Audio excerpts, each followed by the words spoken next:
Boa noite, queridas amigas e queridos amigos que estão nos acompanhando nestas 3 noites de reflexão, de oração, dedicadas ao ecumenismo, em sintonia com muitas outras pessoas que também já estão trabalhando nas temáticas da campanha da fraternidade do ano próximo, que será uma campanha ecumênica, não é?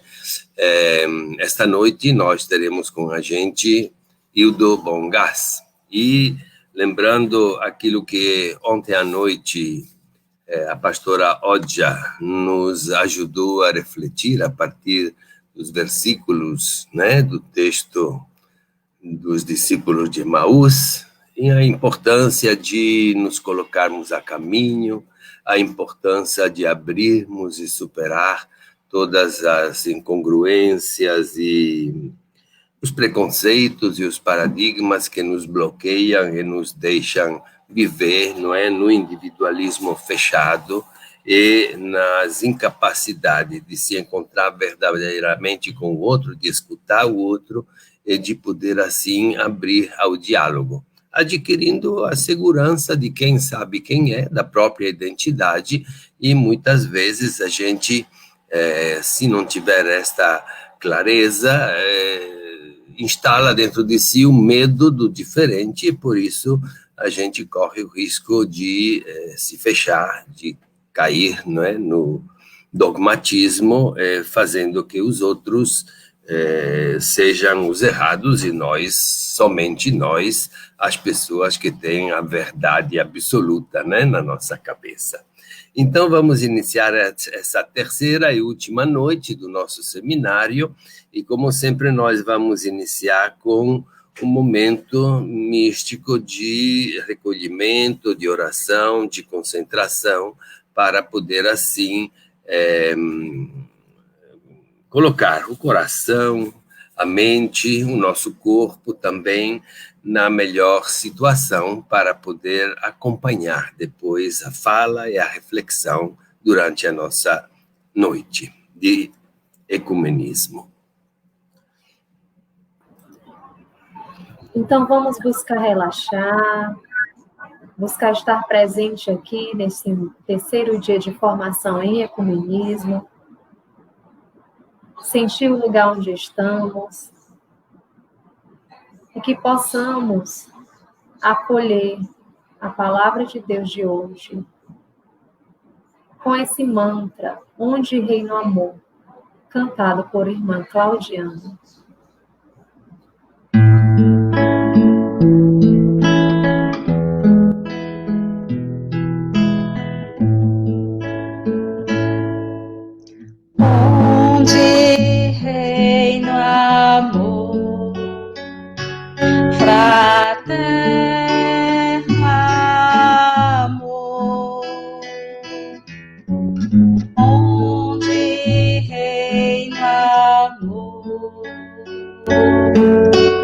Deus aí está, onde reina o amor, fraterno amor, onde reina o amor, Deus aí está.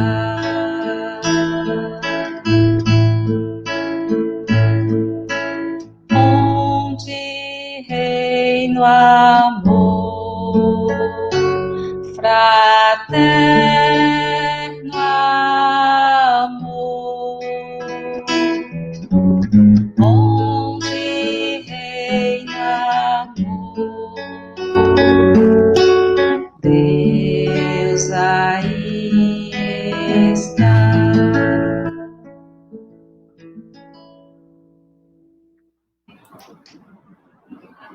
Leitura da palavra de Lucas, capítulo 24, versículo 30 ao 35. Sentou-se à mesa com os dois, tomou o pão e abençoou.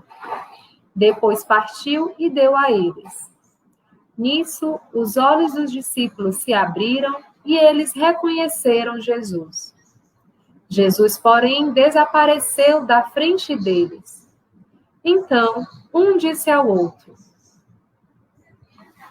não estava o nosso coração ardendo quando eles nos falava pelo caminho e nos explicava as Escrituras? Na mesma hora, eles se levantaram e voltaram para Jerusalém, onde encontraram os 11, reunidos com os outros. E estes confirmaram: realmente o Senhor ressuscitou e apareceu a Simão. Então, os dois contaram o que tinha acontecido no caminho e como tinham reconhecido Jesus quando ele partiu o pão. Eis a palavra de Deus para nos guiar ao caminho de reflexões e boas ações, hoje e sempre. Amém.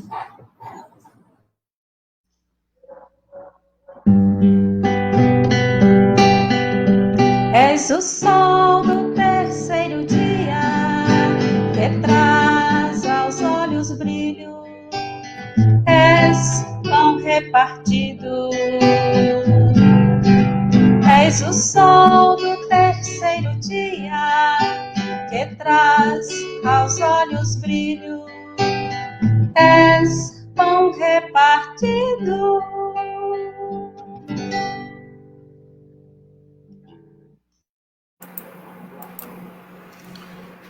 Vamos então, depois deste momento tão bonito, simples, mas que nos ajudou a perceber o sopro da brisa suave que nos ajuda a sentir e a perceber a presença, a passagem do Espírito do Senhor.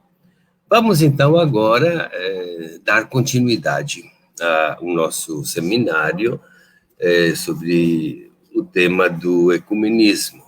E essa noite nós vamos ter com a gente Hildo von Gass.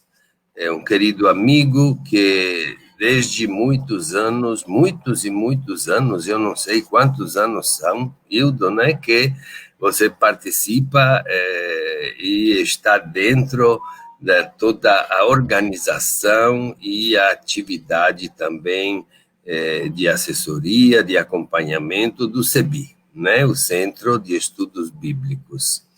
E Hildo é conhecido praticamente nos círculos bíblicos de toda a América Latina, né?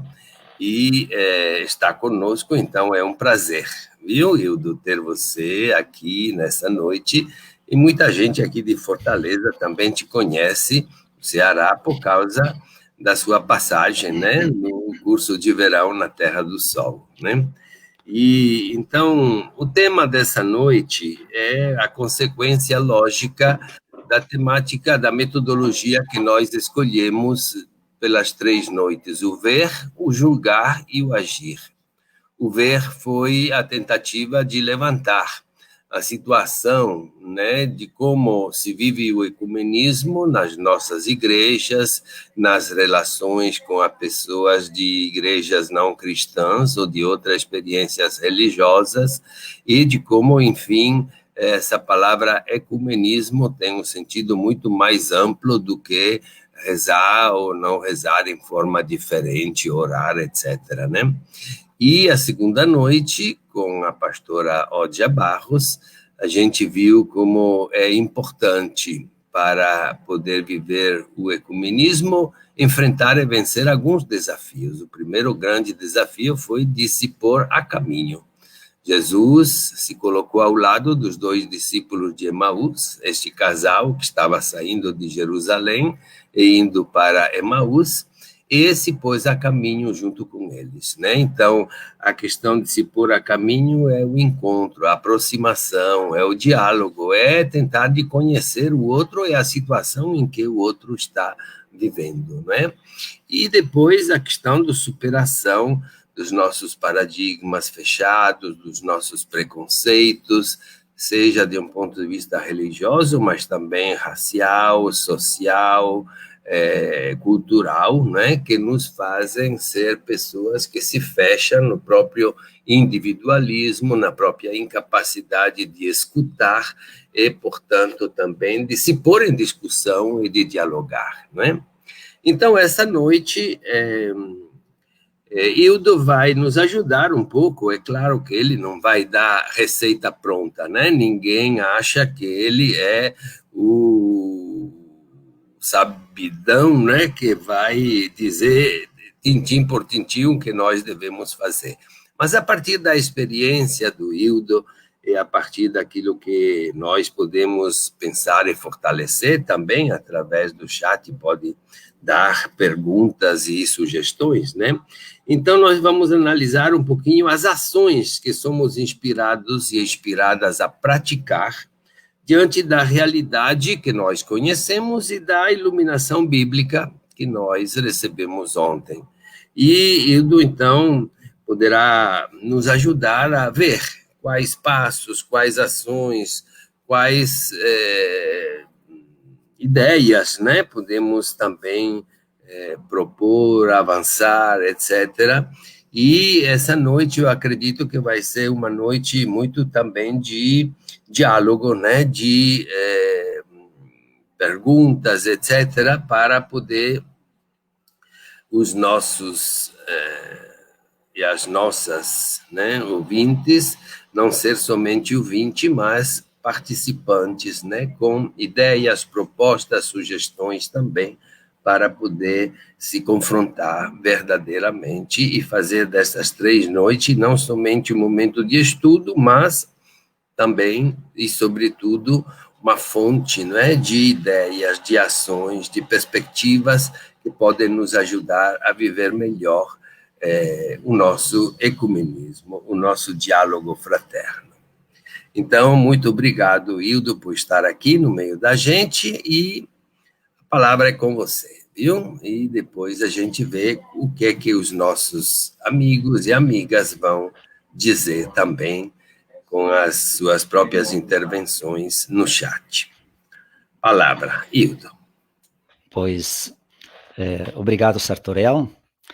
Uma boa noite a toda a comunidade. E então é uma alegria estar aí com vocês no Centro de Formação Terra do Sol. No ano passado, acho que foi, né, Sartorel, eu estive aí para o curso de verão, e aí passamos uns dias refletindo, né, sobre a questão de novos céus e nova terra. Se não me engano, era o lema. E com a pastora Beth, nós trabalhamos juntos a reflexão bíblica, né, naquele estudo. E foi uma experiência muito, muito bonita. Eu queria começar dizendo, né, que ecumenismo, que é o tema geral, né, deste encontro de formação, ou destes encontros de formação, é uma palavra que significa um lugar onde há lugar para todas as pessoas, tá? Desculpe. Se há lugar para todas as pessoas, então significa que é um lugar de acolhida. Um lugar de acolhida de tudo, né? Desde a natureza, animais, mas de modo especial das pessoas nas relações humanas. E a acolhida, ela gira em torno, ou ela tem como perspectiva básica, né, para que possa haver uma atitude de acolhida, né, nesse sentido, o ecumenismo, muito mais do que buscar outros espaços para a gente se relacionar, é uma atitude pessoal, comunitária, grupal, mas essencialmente uma atitude pessoal. Eu mesmo na minha comunidade, na minha igreja, ou no meu espaço, nos mais diferentes grupos, eu ter uma postura ecumênica, né? E essa postura é uma atitude de respeito. E às vezes a gente fala assim que a gente precisa tolerar as diferenças. Intolerância jamais, né? E muitas pessoas já passaram para a tolerância, é um passo. Mas é preciso dar um passo a mais. Porque quando eu tolero uma pessoa, quando eu tolero uma instituição, uma determinada igreja ou religião, significa que eu ainda tenho uma atitude de superioridade em relação a que eu tolero. Porque se eu tolero ela, é que ela é estranha para mim. Ela não está no mesmo nível para mim do que está a minha instituição. Por isso, sempre mais do que intolerância, mas também mais do que a tolerância, é preciso respeito. A palavra respeito, nesse sentido, é a palavra-chave no ecumenismo. Só há diálogo de igual para igual quando há respeito.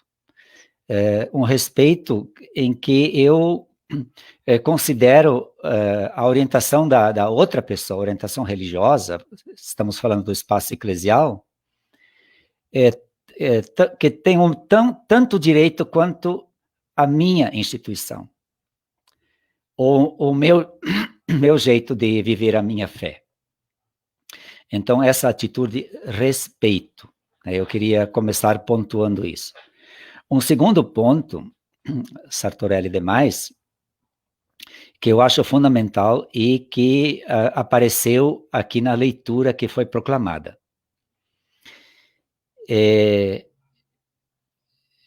Somente é possível com que haja relações ecumênicas, diálogo ecumênico, interreligioso, etc., na medida em que somos capazes de sentar ao redor da mesma mesa, como os discípulos de Emaús, com aquele forasteiro que os acompanhava, fizeram. E só sentando ao redor da mesma mesa, aí eles já estavam a caminho, já tinham identidade, já havia aquecido o coração, né, a palavra, as escrituras já haviam aquecido o coração, mas só no momento em que eles sentaram ao redor da mesa, ou seja, na mesa não tem uma escadinha para alguém estar mais acima do outro, não tem banco maior, um trono e um banquinho. Ao redor da mesa, as cadeiras ou os bancos têm a mesma altura.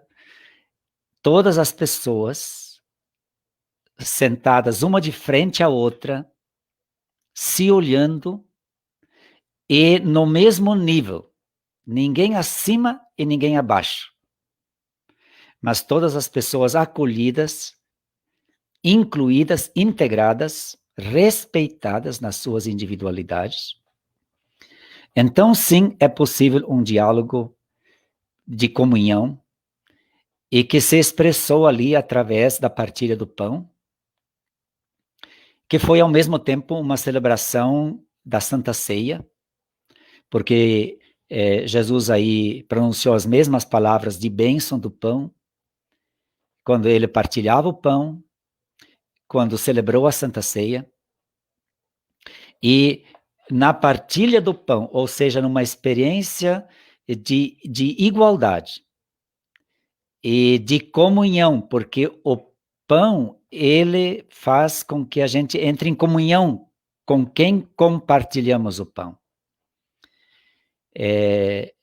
Aliás, a palavra compartilhar, ela tem dentro dela a palavra pão. Né? E comer junto, compartilhar, a comensalidade. E ali, mais do que esquentar o coração, o que aconteceu para aquela comunidade? Porque aquele casal, né, que nós já damos nome para eles, Cleofas e Maria, eles são mais do que um casal. Eles representam a comunidade. A comunidade que estava perdida depois da tragédia da cruz em Jerusalém. E aquela comunidade se encontrou de novo no momento em que ela entrou em comunhão com as pessoas, com o forasteiro, com quem está sem teto, como naquele momento estava o forasteiro. E Jesus, quando no último discurso dele no Evangelho de Mateus, quando ele discute, ou a comunidade de Mateus discute sua angústia por Jesus estar ausente, então faz toda uma discussão sobre a presença de Jesus. Uma presença que está ausente. E então ele vai refletindo sobre a parousia, né, a chegada à presença de Jesus, e insiste na espera pela chegada, pela presença de Jesus. Depois ele vai para uma palavra mais adiante, que é preciso estar sempre vigilante para estar sempre preparado quando Jesus ou Deus chega para nós. E a última parábola nesse discurso, então, diz que esta ausência de Jesus já está presente. E então ele faz aquela listinha de 6 direitos humanos fundamentais para Jesus. Não sei se são os 6 principais, mas o interessante é que quando Jesus lembra os direitos humanos, lá em Mateus 6 ele cita 3, e 2 deles são os 2 primeiros que ele cita aqui agora, que é comer, beber e se vestir. Lá no capítulo 6 de Mateus ele diz, não vos preocupeis com o que comer, com o que vestir. Tem uma coisa mais importante do que isso, que é lutar pelo reino e por sua justiça. Se há um mundo em que a justiça do reino é realidade, não precisa lutar para comer, para se vestir ou para beber. Isto vai ser consequência natural. Por isso, Jesus vai muito além dessa perspectiva de ficar resolvendo os problemas emergenciais. Não quer dizer que a gente não resolva. Alguém está passando fome, tem que comer. Mas Jesus diz, buscai primeiro o reino de Deus e a sua justiça. E isso tudo vai existir, vai ser naturalmente resolvido. E nesse sentido, tá, eu vou deixar para mais adiante que eu quero abordar um outro ponto. Mas então, quando no Evangelho de Mateus se discute a presença ausente de Jesus ou a ausência presente, né, ele foi morto, onde ele está? Foi morto. Mas a comunidade experimentou ele vivo, coisa que os discípulos de Emaús aí fizeram. Experimentaram ele vivo. E a comunidade de Mateus diz que a ausência de Jesus, ela está aí. Aonde ela está? Quando você deu de comer aqueles 6 itens, de beber, ofereceu teto, roupa, se você se engajou na luta pela saúde e pela liberdade dos aprisionados. São os 6 itens que Jesus lembra ali. Toda vez que você fez isso, para quem você fez? Para mim. Como Jesus está presente? Neles, nos famintos, sedentos, sem teto, sem roupa, sem saúde e sem liberdade. São os últimos, os mais excluídos. É neles que ele está presente. E isso a comunidade de Emaús descobriu, naquele forasteiro. Por isso, quando partilharam com ele o pão, estavam dando o pão para o próprio Jesus. E reconheceram nele o Jesus, abriram seus olhos. Depois do coração aquecido a partir da reflexão, estudo bíblico, a partir da mística, eles abriram os olhos no momento em que foram solidários e viram que estavam não só dando de comer para um forasteiro, dando o teto para um forasteiro, deram água para ele, ou seja, 3 das coisas que Jesus coloca lá naquela parábola, eles fizeram, acolheram em casa, deram de beber e de comer, deram cama para ele, e ali reconheceram que era para Jesus mesmo que eles estavam fazendo isso. É isso que a parábola de Mateus 25, 31 a 46 nos diz. Então, ao redor da mesa de Emaús, onde há respeito à acolhida do forasteiro, do que não tem pão no caminho, está viajando, do que não tem mais água para beber. E o ecumenismo real, ele é muito difícil fazer entre instituições religiosas. Por exemplo, Jesus, ele tentou fazer ecumenismo com a instituição, com a dele, com a religião dele, o judaísmo. Mas não foi aceito. Porque no lugar da mesa estava o altar de sacrifícios em Jerusalém.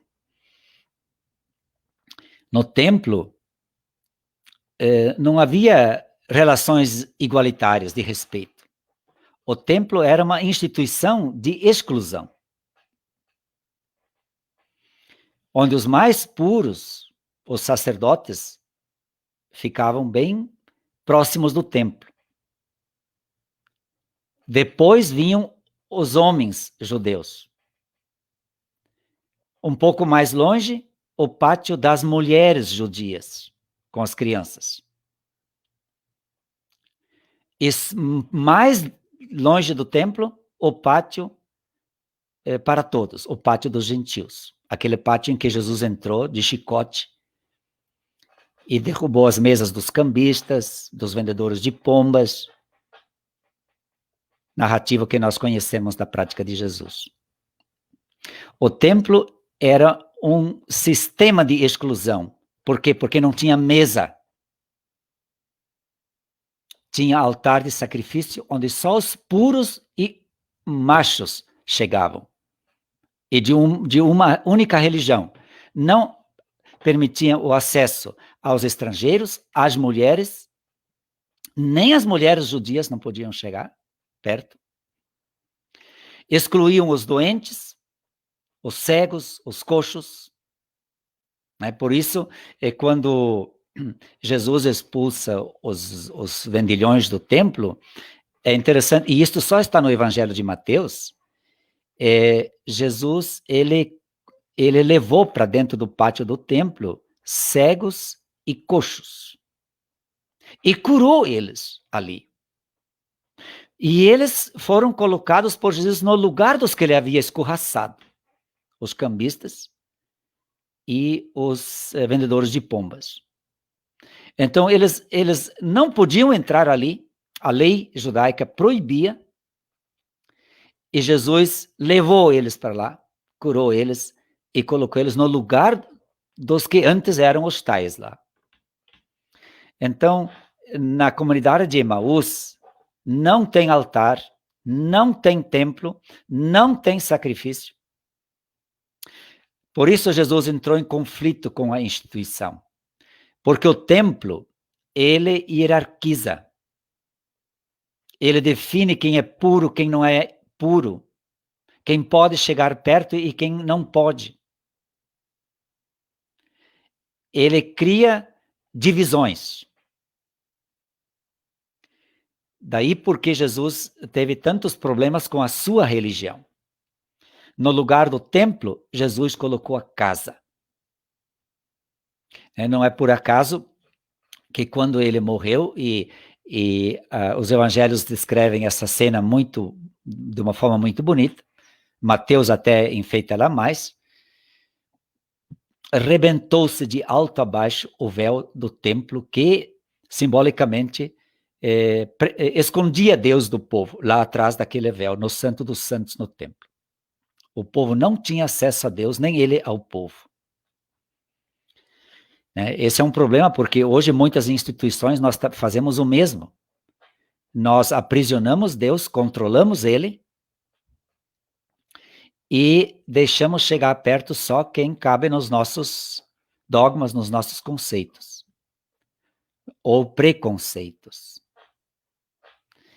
E então, lá em Emaús, era a casa, não era o templo.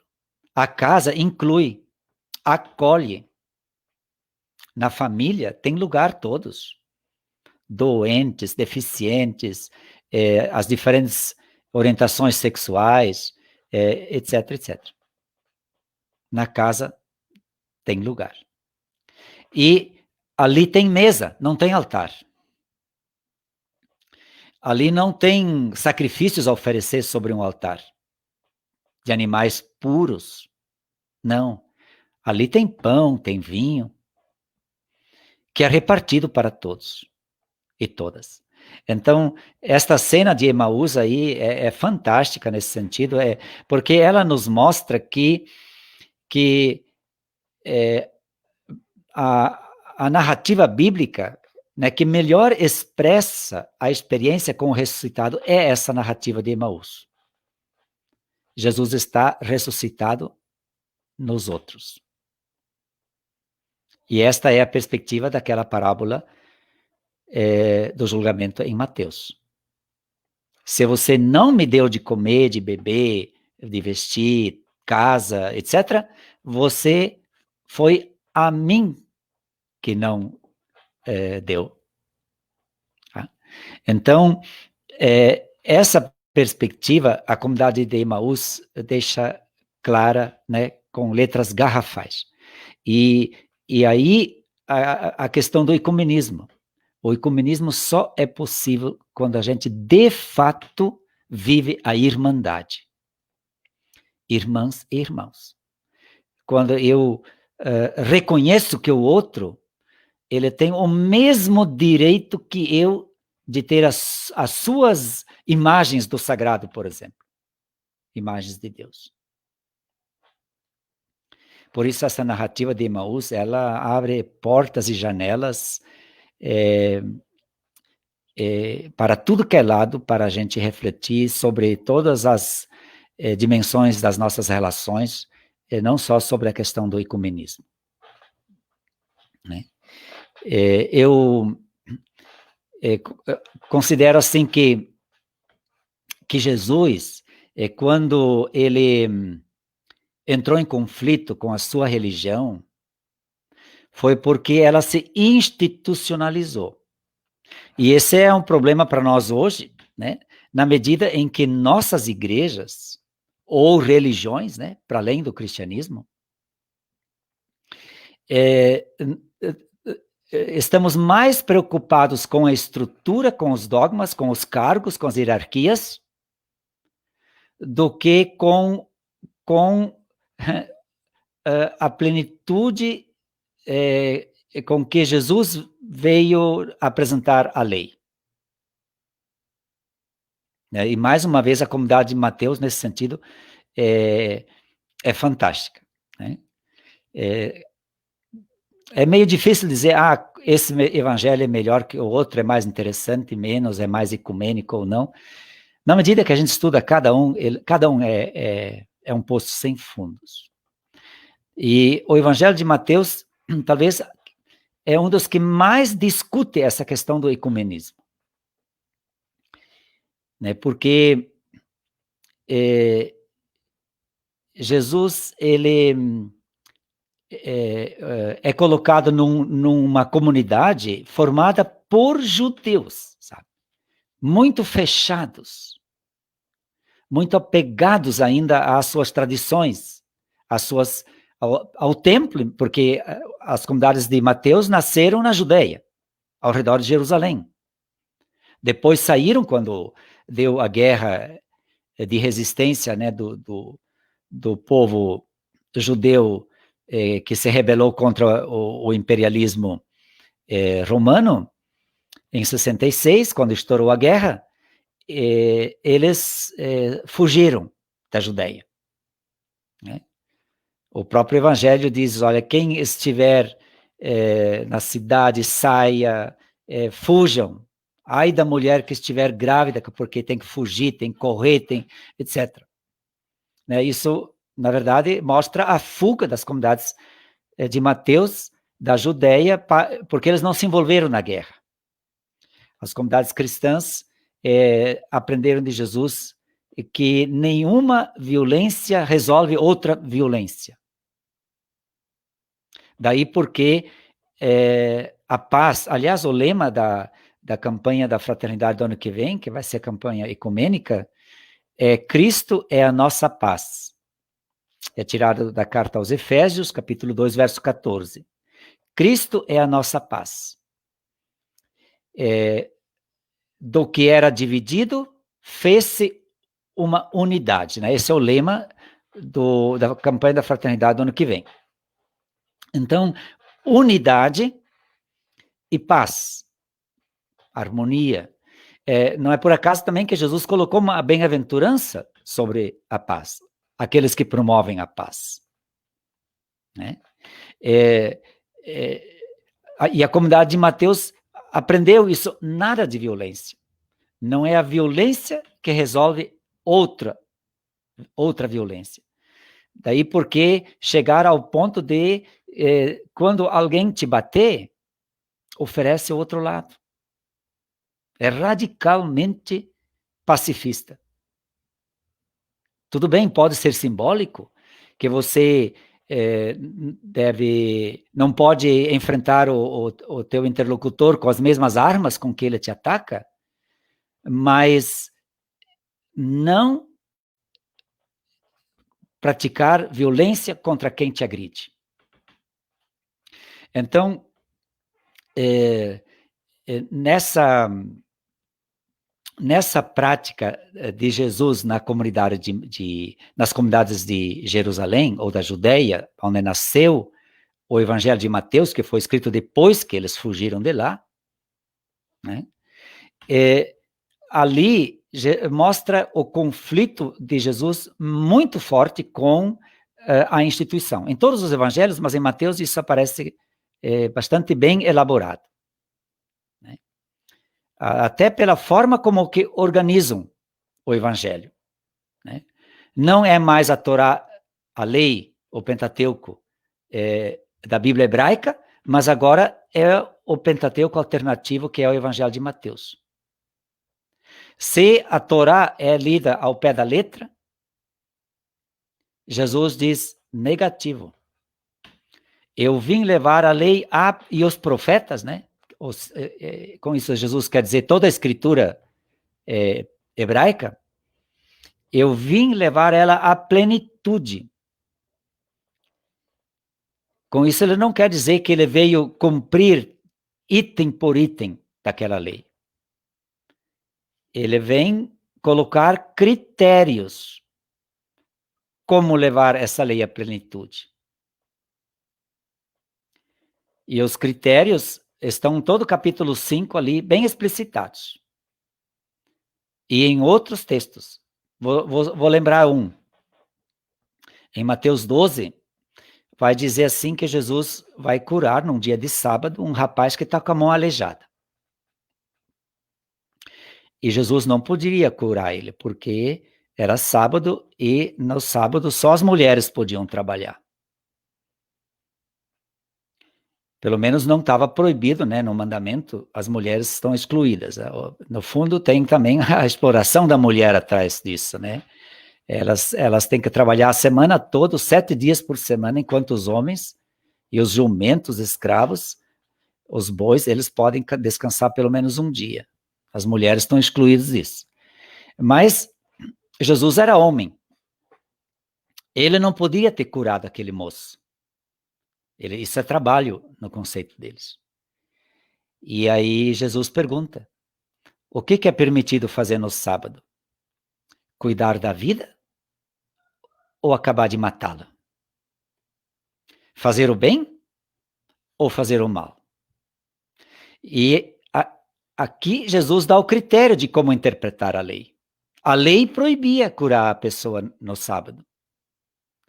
Mas Jesus diz ali para os fariseus que levar a lei à plenitude é cuidar da vida, é salvar vida, fazer o bem. Isso é levar a lei à plenitude. Então Jesus entrou em conflito com a instituição religiosa, porque a instituição religiosa ela está muito preocupada em cumprir regrinhas, moralismos, dogmas, até na liturgia, quando Jesus coloca critérios como vida, misericórdia. Eu vim e de aprender o que significa eu quero misericórdia e não sacrifícios. Colocou o perdão como um dos aspectos fundamentais da plenitude da lei.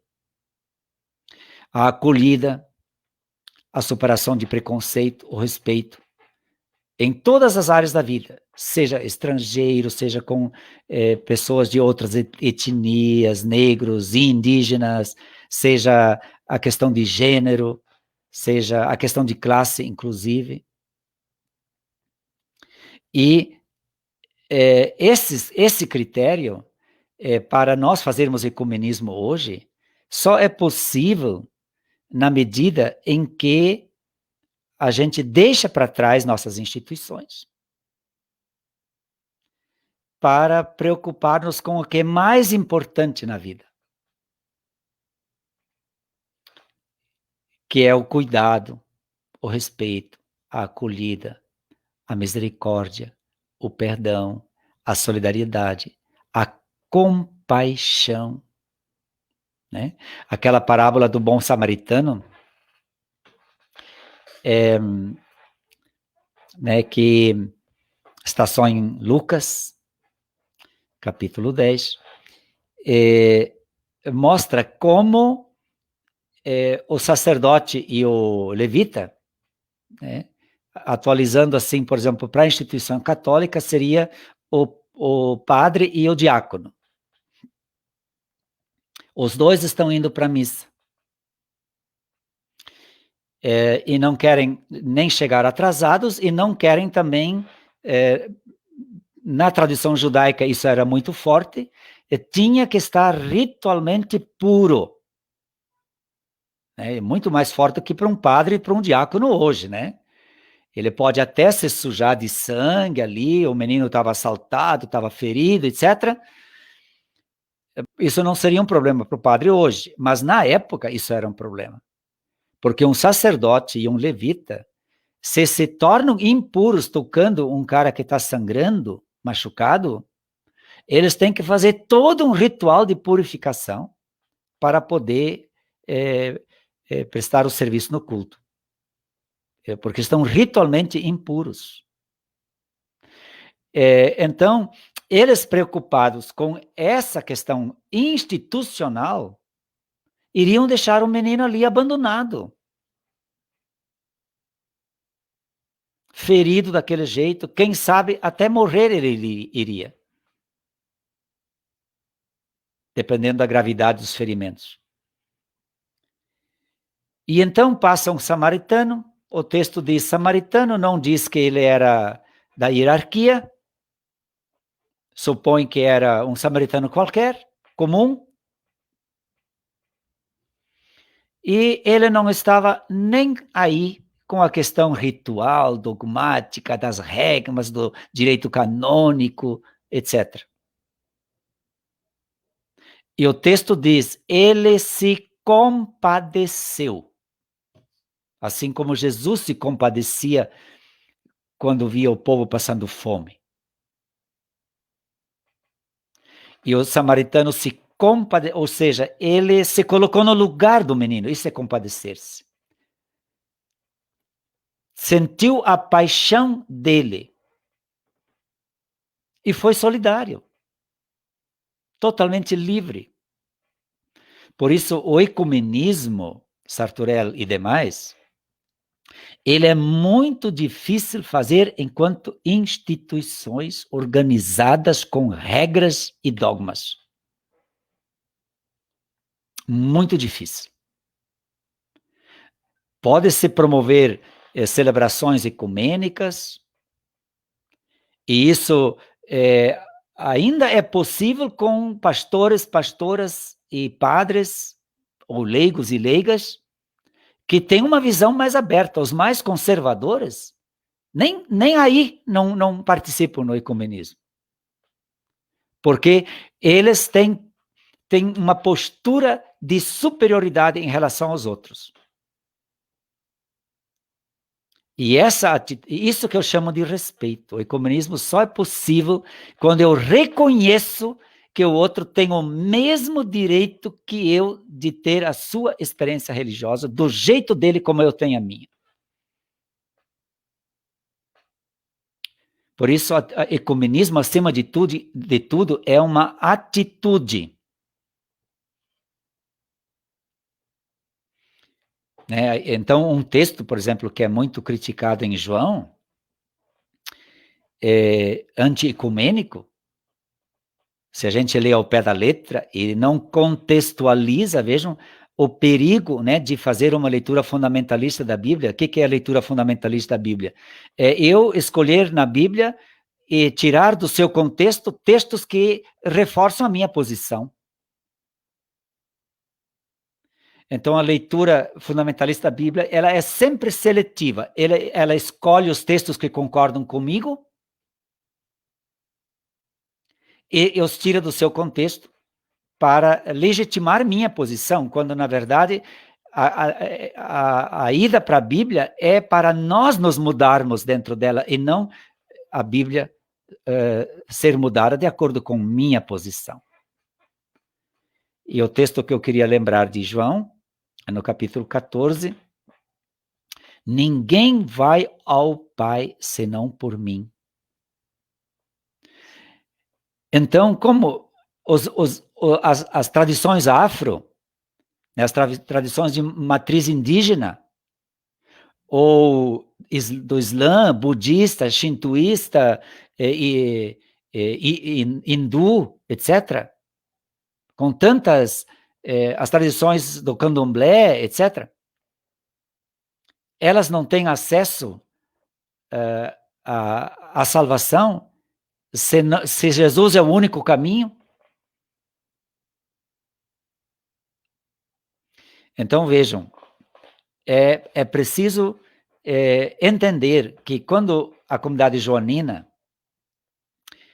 afirma essa frase, né, colocando na boca de Jesus, ela está polemizando com as comunidades judias com quem ela está em conflito. No Evangelho de João tem dois grandes focos de denúncia. Um é o mundo, e na maioria das vezes, usa inúmeras vezes a palavra mundo no Evangelho de João. Vocês estão no mundo, mas não são do mundo. Se meu reino fosse como os reinos desse mundo, etc, etc. Mundo aqui é especialmente uma referência ao Império Romano e toda instituição que oprime, que exclui, que é violenta. E, por outro lado, os judeus, que é a instituição judaica, com quem a comunidade joanina também está em conflito. Para a instituição judaica, o caminho para Deus é a lei. A luz do mundo é a lei. A verdade é a lei. E a comunidade joanina diz negativo. A lei não é a verdade. A lei não é o caminho para Deus. A lei do jeito que o fundamentalismo judaico na época vivia a lei. Crítica que a comunidade de Mateus faz muito. Por isso chama de hipócritas, ai de vós, hipócritas, escribas e fariseus, etc. A lei não leva à vida, porque os judeus diziam isso. O que leva à vida é a lei. A lei é a luz de Deus. A lei é o caminho para Deus. E a comunidade joanina diz negativo. O que leva para Deus, o que gera luz, o que é verdade, é o jeito como Jesus apresenta o rosto do papai do céu, que ele chama de papai. E não mais de Senhor ou Todo-Poderoso ou coisa assim. Mas papai. Hoje ele diria mamãe também. Naquele tempo, dizer papai já era um grande avanço. Jesus também estava situado num contexto. Hoje ele diria mamãe também. Por exemplo, se as nossas, nessa questão já que eu falei da mamãe, mas concluindo, Jesus como caminho para o Pai. Para a comunidade joanina, Jesus é a verdade. A verdade é o caminho para o Pai. Jesus é amor.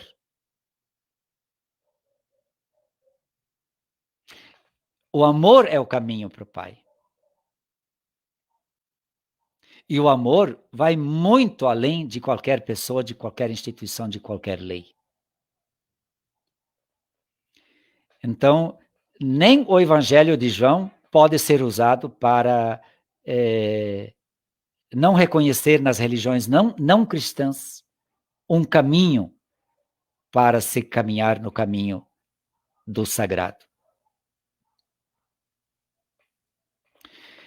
Eu vou concluindo já, eu já estou falando muito, dizendo que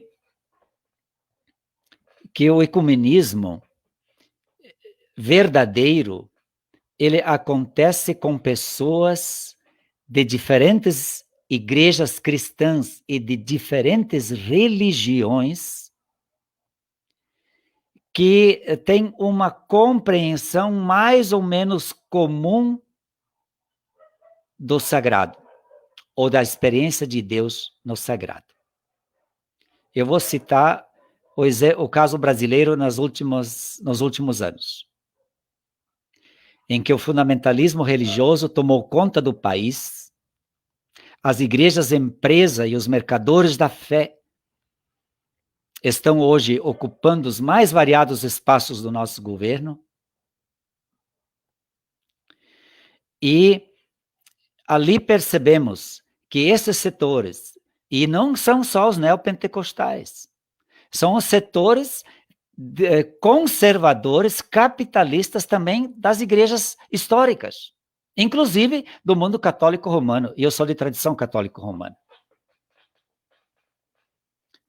Tanto Edir Macedo, como o pastor Valdomiro, como R.R. Soares, como Malafaia, tanto como eles, Padre Jonas Habib abençoou Bolsonaro depois de eleito. Tá?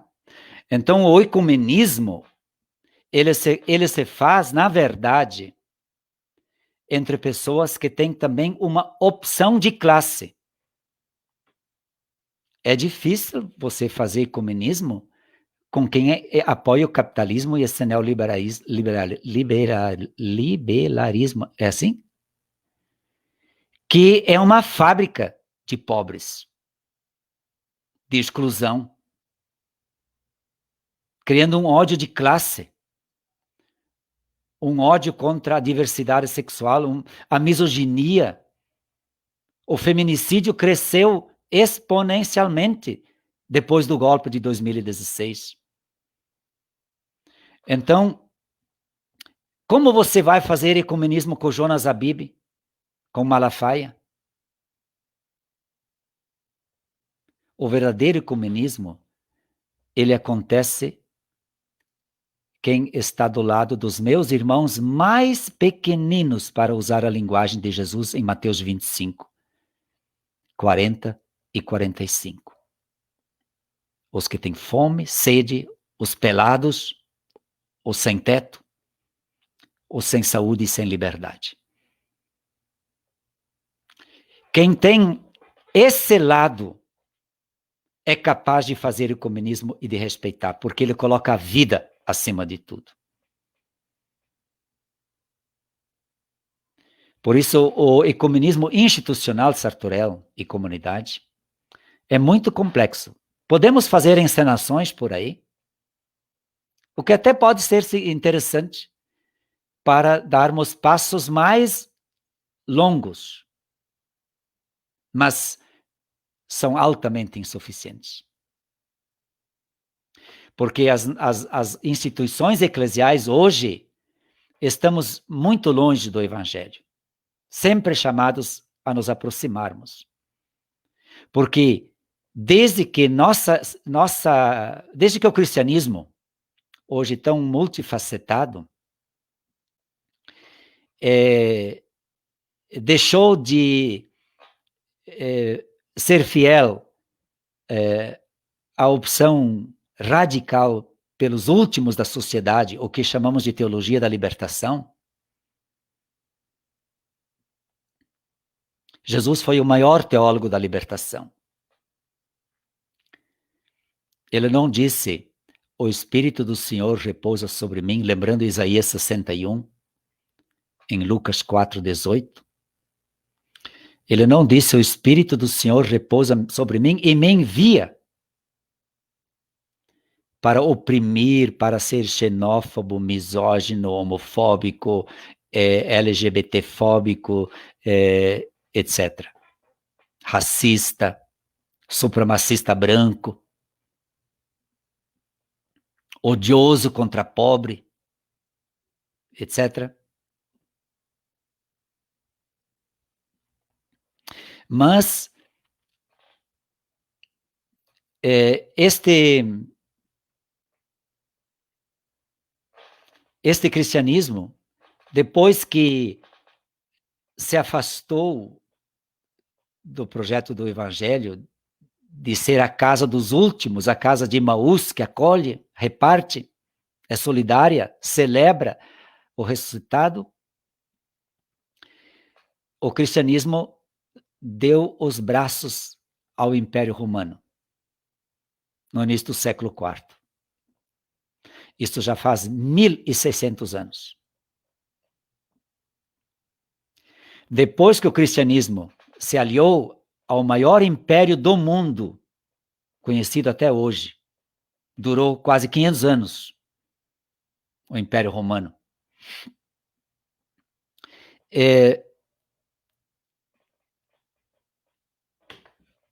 Nós temos hoje as experiências cristãs que estão aí. Em nossas comunidades, você tem quem explora a semana inteira o seu empregado, no domingo reza o Pai Nosso de mãos dadas, e na segunda-feira está ralando com o mesmo com quem ele rezou o Pai Nosso de mãos dadas.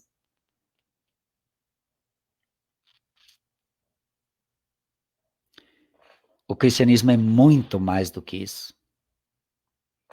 Por isso, o verdadeiro ecumenismo só é possível com quem é solidário com os últimos, para quem supera todas as formas de preconceito contra pobre, negro, negra, contra mulher, contra os idosos, os deficientes, contra os que não entram na lógica do mercado.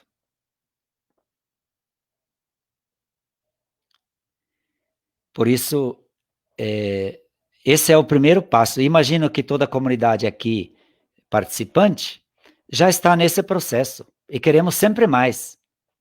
Estamos a caminho, né? Como o Sartorello estava me falando, que a Ódia refletiu bastante nisso no encontro passado. Então, buscar sim experiências ecumênicas, visitar outras igrejas, deixar-se acolher e respeitar, conhecer as outras tradições cristãs e não cristãs também. Defender a diversidade. Denunciar a violência. E pior, uma violência feita em nome de Deus, né? Já é um crime em si, a violência. E é um crime 2 vezes quando é feito em nome de Deus. E para concluir, então, queria lembrar a questão da... Ecumenismo significa também diversidade. Significa terra habitada, literalmente falando. Mas a terra como casa comum, ela é uma casa que acolhe todos, como a casa de Emaús. E a experiência com o sagrado, ela é fundamental como mística, como espiritualidade que legitima, reforça determinados comportamentos e desconstrói outros. E quero com isso falar do patriarcado. Falo da minha instituição, da instituição em que eu participo mais diretamente. Eu tenho experiência ecumênica, né, como Sartorel dizia, são décadas, né? Há muito tempo. E me encontrei de fato, como cristão, nessa experiência ecumênica. Enquanto teologia da libertação. Um novo jeito de ser igreja. E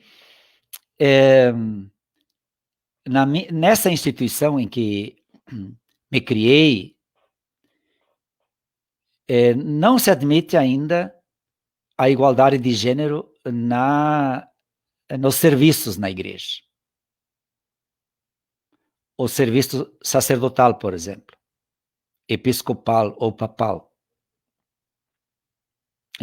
Nem o diaconal, que é o degrau mais baixo da hierarquia. Quer dizer, os leigos são o fundo do poço, né? Nem no primeiro degrau da hierarquia, o diaconato, as mulheres têm vez. O Papa está abrindo, tem perspectiva. Ótimo, esse é um Papa diferente. Este compreendeu Jesus, talvez melhor que os outros. Ou seja, este não defende tanto o dogma, o direito canônico, como os outros defendiam. Esse aqui defende o evangelho. Se os outros liam o evangelho filtrado pelo direito canônico e pelo catecismo, esse aqui lê o catecismo e o direito canônico filtrado pelo evangelho. Colocou o evangelho na frente. Os outros colocavam o evangelho atrás. O fato de esta instituição não reconhecer a igualdade de gênero no serviço sacerdotal e diaconal, episcopal, pelo simples fato de ter essa prática, está afirmando que só o gênero masculino tem a dignidade de subir ao altar. O gênero feminino não tem. Pode até dizer que isso não é verdade, mas simbolicamente isso é fato, inegável. Daí, ontem tínhamos a Ode aqui, pastora. Nem todas as igrejas, aliás, é uma minoria das igrejas batistas que aceitam igualdade. A da pastora Ode aceita. E algumas mais. Outras igrejas proíbem e fazem um decreto. Isso não se discute nunca mais. Se não me engano, João Paulo II. E, então, é uma questão urgente. Como é que eu vou fazer ecumenismo se eu nego, se dentro da minha instituição eu sou misógino? Pelo simples fato de ser mulher, ela não tem a mesma dignidade que o homem. E isso, para terminar finalmente, inclusive na nossa compreensão da divindade, com o rosto plural. Deus está acima da sexualidade. Não é nem masculino nem feminino. Mas enquanto a gente se referir ao sagrado, partindo da experiência antropológica, pai, transferimos para o mistério como pai, temos a experiência humana de juiz, dizemos que Deus é juiz, etc. Enquanto usarmos esta linguagem antropológica Talvez daqui a 1 milhão de anos não seja mais necessário, mas até lá, né? Tem muito caminho a fazer. É urgente resgatar o feminino no sagrado. Igual ao masculino no sagrado. Por isso, sempre que se ora Pai Nosso, tem que também dizer Mãe Nossa. É fundamental, porque a experiência com um sagrado diverso, na questão de gênero, no imaginário, claro, é que ajuda a nós transformarmos, a viver sempre mais e melhor o ecumenismo nas relações de gênero. E não só masculino e feminino, mas com toda a diversidade. No respeito, na igualdade.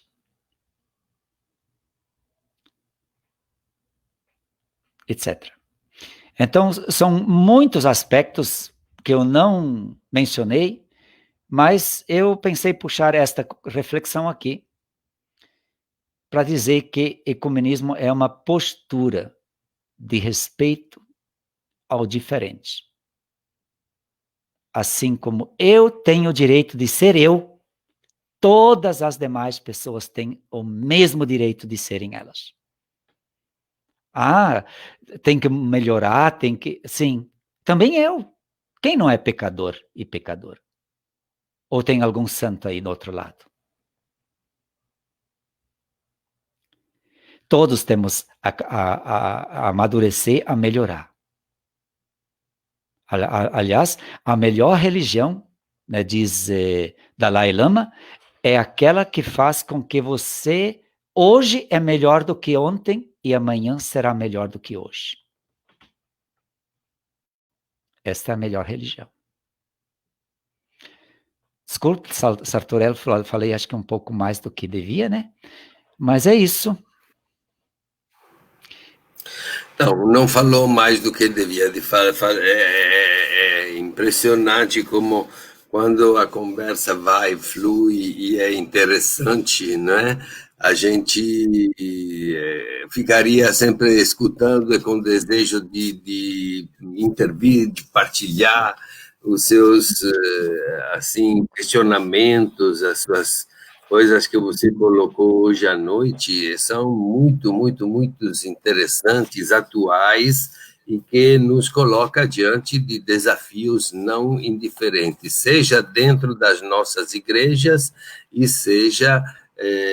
inclusive o Jairo estava lembrando como até dentro de próprias famílias, às vezes, estas atitudes, né, de compreensão, de misericórdia, não estão presentes, e como tudo deve começar a partir de nós mesmos, mas, ao mesmo tempo, chegar a mudar as estruturas, né, que o sistema capitalista, o patriarcalismo e tudo isso nos coloca diante de situações que não estão de acordo com o pensamento de Jesus, né? Então, fantástico, Ido, muito obrigado, e espero que essa noite possa nos ajudar a entender como, antes de tudo, a questão do feminismo diz respeito à maneira de pensar, a atitudes, a maneira de se relacionar com os outros, né? E o Papa Francisco estava lembrando, né, o Alexandre Cabral, que a teologia do encontro, que é uma coisa importante, né? Mas aqui tem algumas perguntas, não sei se vai dar tempo para responder a todas, né? A todas elas, mas o Carlos Alberto, lá de Itapipoca, está dizendo: como podemos ser casa do ecumenismo nesses tempos difíceis, né? E justamente como podemos apoiar o Papa Francisco na teologia do encontro, né? Com essas atitudes ecumênicas. E a Jaqueline, né, Lopes, que pergunta: quando realmente existir o ecumenismo, será que não precisa mais das instituições? Quer dizer, o que é que vai ser necessário, né? Como uma instituição é ou não é necessária, etc. E depois a Jaqueline Lopes faz outra pergunta, dizendo em qual momento houve, ou talvez eu entendo começou, não é, o verdadeiro ecumenismo, né? Como é que isso se começou a refletir, né? Acho que são algumas questões que surgiram, que eu pude detectar e levantar, né? E talvez tem até outras, que aí o Jairo, né, que diz como levar o discurso de paz e não violência para a mesa da comunhão ecumênica com o movimento indígena e quilombola, se dia a dia eles são assassinados, desde a invasão do Brasil até hoje, não é?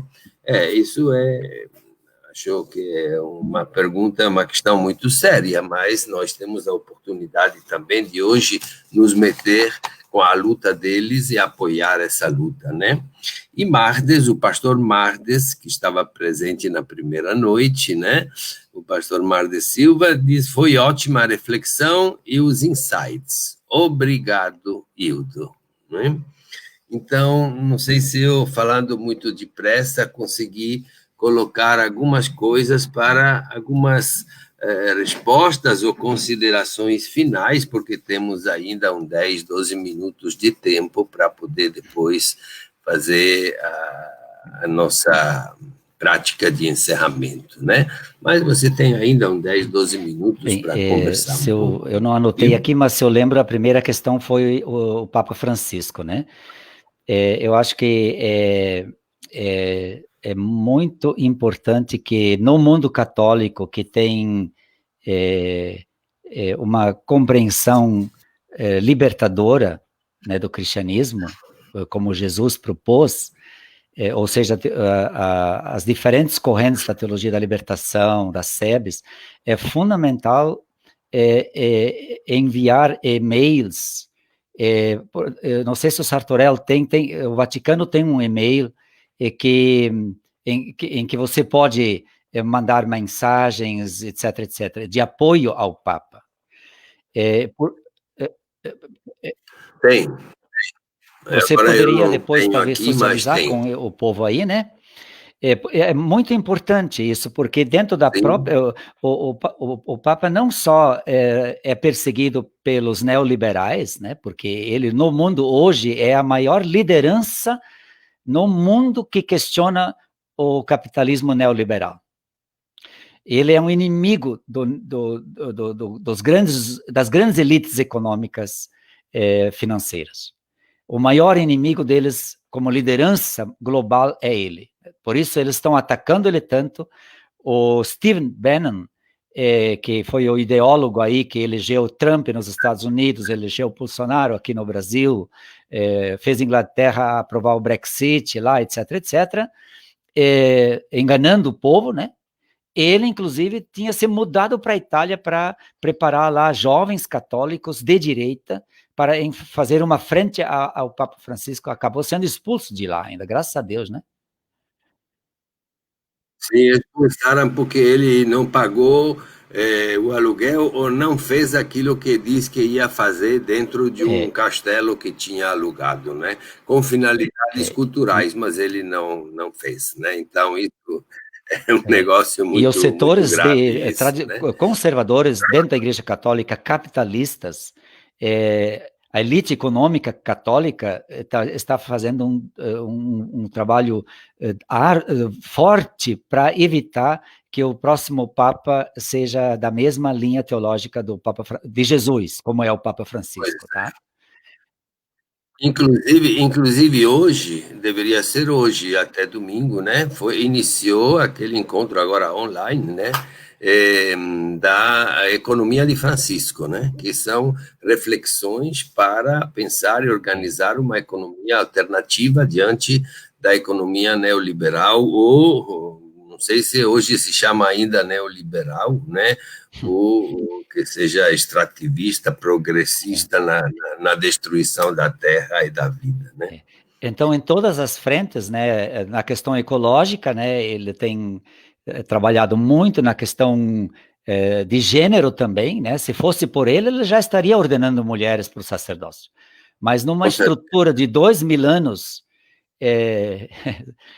tão, como se diz, tão petrificada, é difícil em poucos anos você mudar. Mas ele já promoveu a Madalena, a festa, isto já é sinal de que se ele colocou a Madalena como festa, no mesmo nível da festa de São Pedro, São Paulo, significa que ele quer a igualdade de fato.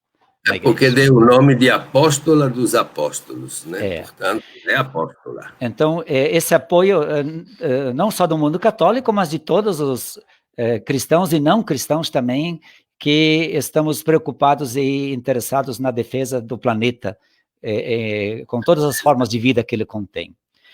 Um segundo ponto foi sobre o ecumenismo. Aí precisamos abraçar as igrejas evangélicas, que bem antes da Igreja Católica Romana, começaram um movimento ecumênico, já foi lá no início do século passado. Quando o CONIC foi o Conselho Mundial de Igrejas. O Conselho Mundial de Igrejas, com sede em Genebra, foi organizado, fazendo já uma ampla rede de ecumenismo, de relações, de apoio às igrejas, especialmente nos países mais pobres, né, começando pela África.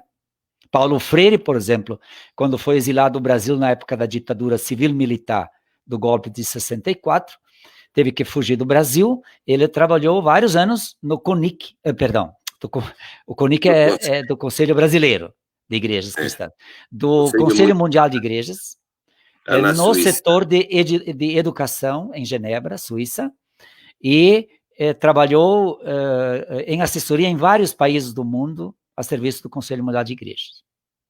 Depois voltou para o Brasil de novo, na abertura democrática. Então, o movimento ecumênico, ele começou a ter força ali nessa experiência das igrejas evangélicas. Nem todas participavam lá, porque há igrejas muito proselitistas que não estão interessadas em caminhar juntos, querem ganhar gente das outras igrejas para a sua. São, na sua essência, anticumênicas, né? Também existem esse tipo de igrejas. Mas dezenas de igrejas se congregaram nesse Conselho Mundial de Igrejas. E a Igreja Católica Romana tinha uma cadeira lá para a questão de diálogo, e foi se abrindo aos poucos, né? O Concílio Vaticano II, acho que foi o grande passo, por isso chamado Concílio Ecumênico, 62 a 65. É o divisor das águas, né? Na Igreja exatamente. Católica. É um divisor das águas. Até ali, só a Igreja Católica salva, o resto vai tudo para o inferno. E a partir daí começou a ter uma nova postura. Mas até hoje tem bispos ou leigos católicos que ainda pensam isso. Que a única igreja certa é a Igreja Católica. Sabe? A única Santa Ceia querida por Jesus é a católica. E por isso nega a Eucaristia para os não católicos. Tem papas de poucos anos atrás que pensava isso. Né? A igreja metodista no CONIC, no Brasil, saiu do CONIC por causa de um documento que acho que foi em 2005, Sartorello, tu me ajuda, aquele Dominus, não sei o quê. Sim. Um documento que foi feito pelo Vaticano e que dizia, ou seja, não reconhecia a igualdade entre as igrejas cristãs. E a igreja falava em ecumenismo, uma semana depois publicou o documento que colocava as outras igrejas como fora da verdade, né? Plena. E a igreja metodista disse, olha, para que eu vou participar no CONIC onde a igreja católica está presente, enquanto eu não sou reconhecido como irmão? E caíram fora. Foram coerentes, né? E ao mesmo tempo proféticos, de denúncia de uma visão excludente, né? De superioridade por parte da igreja católica. E, por último, tinha mais um ponto aí Sartorello, tu me lembras qual era o outro ponto? Sim, a questão quando é que começou o movimento ecumênico verdadeiro. Não, a questão da Como podemos ser casa de ecumenismo nesse tempo difícil? Aí é uma pergunta que começaria outra palestra, né? Mas em resumo, ecumenismo dentro de casa, ecumenismo na vizinhança, ecumenismo entre diferentes denominações cristãs, ecumenismo entre diferentes tradições religiosas, é possível em torno de questões concretas de cuidado e defesa da vida. Quando nós temos em comum, por exemplo, até na defesa da democracia contra o golpe no Brasil, podemos juntar as forças democráticas para derrotar o golpe que veio dos Estados Unidos. E, então, fazer ecumenismo com quem é democrático. Eu não vou fazer ecumenismo com quem é golpista. Isso também nas lutas próximas, concretas. Problema de habitação, problema de trabalho, né, com a crise, não só do capitalismo neoliberal, agravada com a crise sanitária e agravada, potencializada mais por um governo, para quem essa crise sanitária é uma gripezinha que não faz mal. Como é que podemos ser solidários? Tem muita gente passando fome. Jesus não perguntava de que religião era quando alguém estava doente, quando era deficiente, ou precisava de uma cura. Nunca perguntou se era judeu. Então, o ecumenismo de base se faz em cima, não de instituições, mas de necessidades fundamentais. Né? Eu acho que essa é a grande contribuição de Jesus para a sua religião, o judaísmo, que junto com os romanos acabou ajudando a matá-lo, a eliminá-lo. Porque ele foi um profeta na sua igreja, e por isso incomodou. E ele também incomodou o império, que o matou na cruz. A cruz foi morte romana. Os romanos mataram Jesus, não foram os judeus. Mas que eles também, que as autoridades judaicas também tinham interesse, podemos dizer, tinham, nem todas, mas tinham. Até porque eram um poder dependente, e assim termina o Sartorel, né? Era um poder dependente de Roma. Quem nomeou o Caifás que comandou o processo religioso que Jesus sofreu, porque depois sofreu um processo político diante de Pilatos, ele foi nomeado pelo procurador Vitélio, anterior a Pôncio Pilatos. Pôncio Pilatos, sim. E ele, portanto, era um homem de confiança dos romanos. E ele tinha que fazer o que os romanos queriam. Então, era um poder dependente. Então, dizer se ele quis condenar Jesus, talvez mais do que culpar ele como interessado, ele tinha que fazer o que o Império Romano exigia dele. Entregar todo e qualquer judeu que pudesse ser uma ameaça para a Pax Romana. Não é por acaso que ele tinha dito, né, melhor que morra um antes do que o povo todo, né, seja destruído. Né?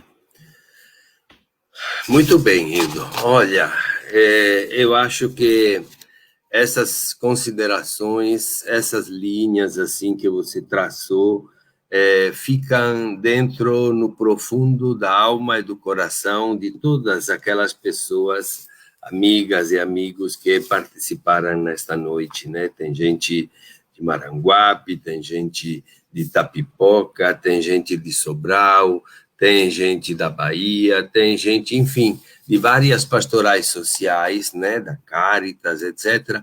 Então, tudo isso são forças para poder dizer que a nossa ação pode ser uma ação ecumênica a partir da nossa atitude, né, samaritana, da nossa atitude que constrói humanidade, constrói relações que sejam relações humanas.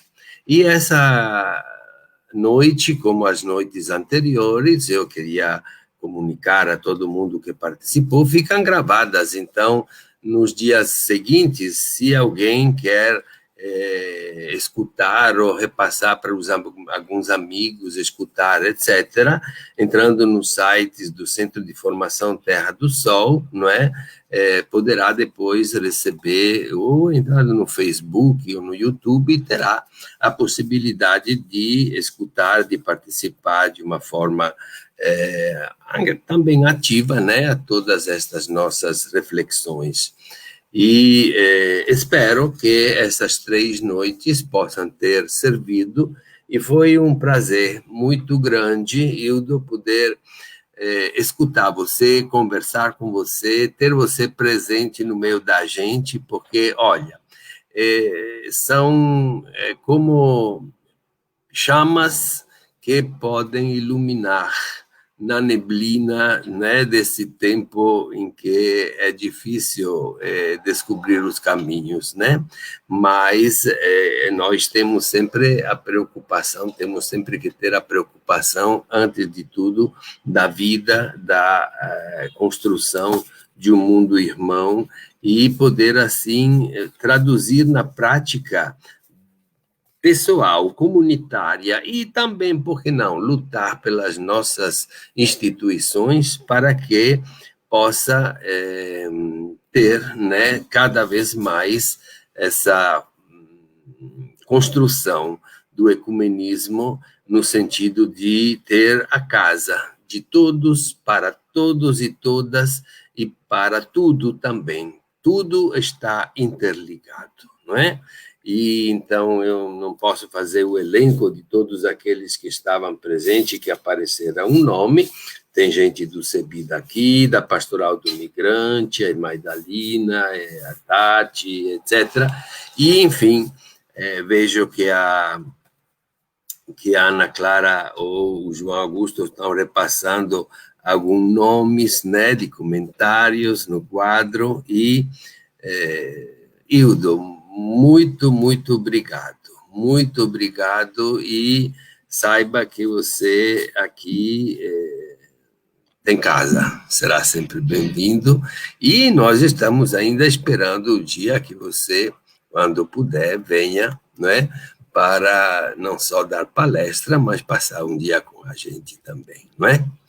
Tá certo? E, então, se você quer também fazer a sua saudação, e depois nós vamos passar a palavra para a celebraçãozinha final. Só deixar um abraço para toda a comunidade, e no João Jairo, eu vi que ele está presente também, né? Sim, sim. Deixo o meu abraço a todas as demais pessoas que participaram desse papo aqui, desde o Sartorelli e eu, né? Abraço grande, então, para todos. Bom final de semana. Pronto. E onde tem, bom segundo turno, viu? Cuidado com com os capetas da vida, viu? Vamos, então, passar a palavra para os nossos, não sei se é Ana Clara ou João Augusto, que vão agora encaminhar o momento seguinte. Muito bem. E hoje tivemos nosso 3º dia de formação em ecumenismo, encerrando aí a formação promovida pelo Centro de Formação Terra do Sol. E como estávamos fazendo durante esses dias, encerraremos esse momento com mística, com a música da irmã Claudiana. Depois de todos esses dias, né, de tudo aquilo que nós temos acompanhado, escutado, cabe-nos agora nos colocarmos a caminho, e nos colocarmos a caminho de uma forma talvez diferente, né, como nos foi indicado, nos foi sugerido por todas as pessoas que estiveram conosco nesses 3 dias.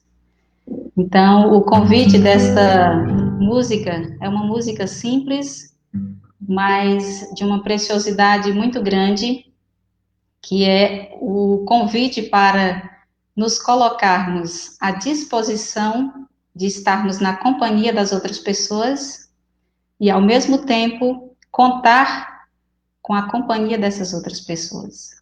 Eu penso que isso é o que nos faz necessário a partir de agora. aqui, ali ou lá. Podes me encontrar aqui, ali ou lá. Podes me encontrar sem exigir nada. Acredite, estarei sempre ao teu lado. Aqui, ali ou lá. Quero te encontrar aqui, ali ou lá. Quero te encontrar sem exigir nada. Acredite, quero estar sempre ao teu lado. Aqui, ali ou lá. Aqui, ali ou lá. Em qualquer lugar, queremos estar juntos como irmãos e irmãs.